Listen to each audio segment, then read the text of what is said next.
This is Friday, January 30th, 2026, the last trading day of the month, the last trading day of the week. And silver has just crashed from 121 to 95. $26 erased in a matter of hours. Gold didn't escape either. Gold collapsed from $5,600 to $4,250, wiping out $650 almost instantly. If you are watching this right now and your heart rate just spiked, if you feel that urge to panic, to sell, to do something immediately, I need you to stop. Take a breath. Do not click away. Watch this entire video because what is happening right now does not make sense. The numbers do not add up. The story the market is screaming at you is not the real story. Silver is down 22% this week, one of the largest weekly crashes we have seen in years. And yet, at this exact moment, you cannot buy physical silver, not in Australia, not in the United States, not in the United Kingdom, not in India, not even at Costco. Let that sink in. The Perth Mint has suspended sales. The U.S. Mint has suspended silver products. The Royal Mint in the UK is out of stock. Dealers in India are defaulting on deliveries. Costco has imposed purchase limits. The price is crashing, but the product has vanished. That is not how a real market works. In any normal market, when price crashes, supply increases. Sellers come out. Inventory piles up. Discounts appear. Products become easier to buy, not harder. But here the exact opposite is happening. Price is falling while supply is disappearing. Price is going down while the world is running out. That alone should tell you something is deeply wrong. This is not volatility. This is not fear. This is not normal price discovery. This is a system under stress. And by the end of this video, you will understand exactly why. A few days ago, I warned that the 117 level in silver was critical. I explained why a sharp move was likely. I showed you historical patterns that repeat again and again. At that time, sentiment was extremely bullish. Nobody wanted to hear about risk. Now, here we are. Silver collapsed from $120 to $95, but here is what shocked even me. I did not expect that while price was crashing, the physical market would completely break. I did not expect government mints to shut down at the same time. I did not expect such a violent disconnect between paper price and physical reality. And that disconnect is the key to everything happening right now. Most people believe there is one silver market. That belief is wrong, and that misunderstanding is costing people money. There are two silver markets, the paper market and the physical market. The paper market is where futures, derivatives, ETFs, and digital contracts trade.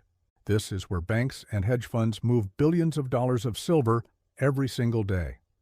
But they are not trading real silver. They are trading promises, contracts that say silver will be delivered at some point in the future.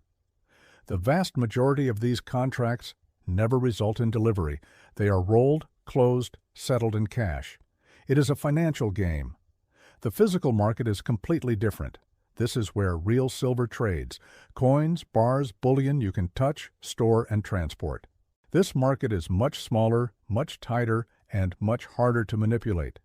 In a healthy system, these two markets are connected.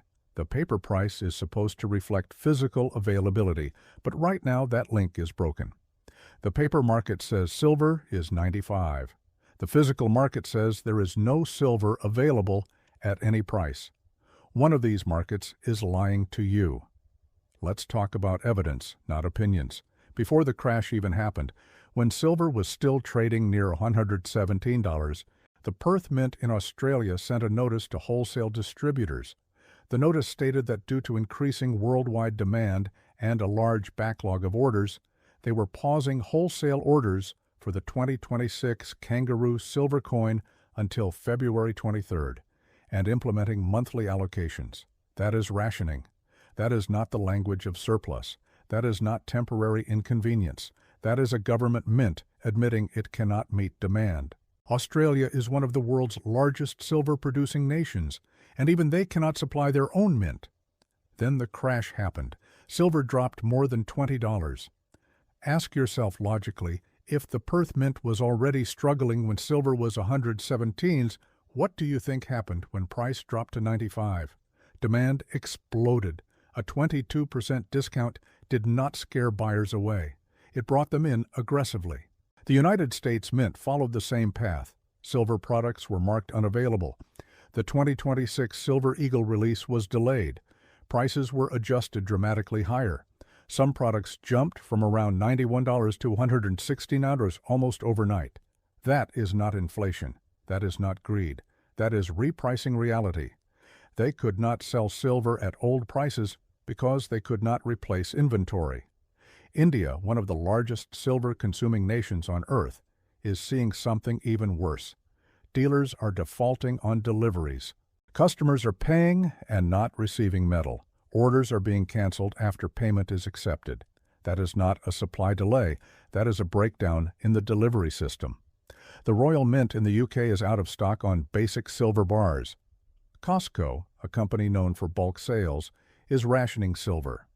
When all of this happens simultaneously across continents, it is not coincidence. It is systemic stress. Now look at China. The Shanghai Futures Exchange vaults currently hold about 455 metric tons of silver, roughly 14.6 million ounces. In one single day, nearly 27 metric tons were removed. At that rate, vaults could be drained in weeks. China has restricted silver exports and classified silver as a strategic asset, while simultaneously draining public vaults and taking physical delivery. While the paper price collapses in New York, physical metal is moving east. Watch the timing. Almost all aggressive selling happens during U.S. trading hours. When New York opens, silver dumps. When New York closes, selling stops. Asian and Middle Eastern markets accumulate physical metal while American institutions dump paper contracts. One side is selling something that does not exist. The other side is taking delivery of something that does. Lease rates confirm this stress. In normal markets, silver lease rates are near zero. Right now, reports show rates as high as 30 to 39%. That means holders are demanding massive premiums just to lend silver temporarily. That is a panic signal. That is what happens when physical metal is scarce. For 5 consecutive years, silver demand has exceeded supply. The cumulative deficit is over 800 million ounces. That deficit has been filled by above-ground stockpiles built over decades. Those stockpiles are now dangerously low. The buffer is gone. When demand spikes, there is nothing left to absorb it. That is why mints are shutting down. That is why vaults are draining. That is why delivery systems are failing. If you hold physical silver, do not panic. The paper price is noise. It is manipulation. If you hold paper silver, ask yourself if delivery is possible when it matters. If you are trying to buy physical, understand that availability is disappearing and premiums are exploding globally. The lower the paper price goes, the faster physical silver vanishes. This has happened before. In the late 1970s, paper and physical disconnected. Dealers ran out, premiums exploded. Eventually, price had to adjust upward to reflect reality. Paper can delay price discovery, but it cannot create metal. Physical reality always wins. Right now, there are 3 types of people: those who panic, those who are confused, and those who understand. The price crashed. The metal vanished. One of those signals is real, and it is not the empty vaults. This is not a free market. This is a magic trick. And now you understand how the trick works. This is the hidden economy, because the real story is never on the surface.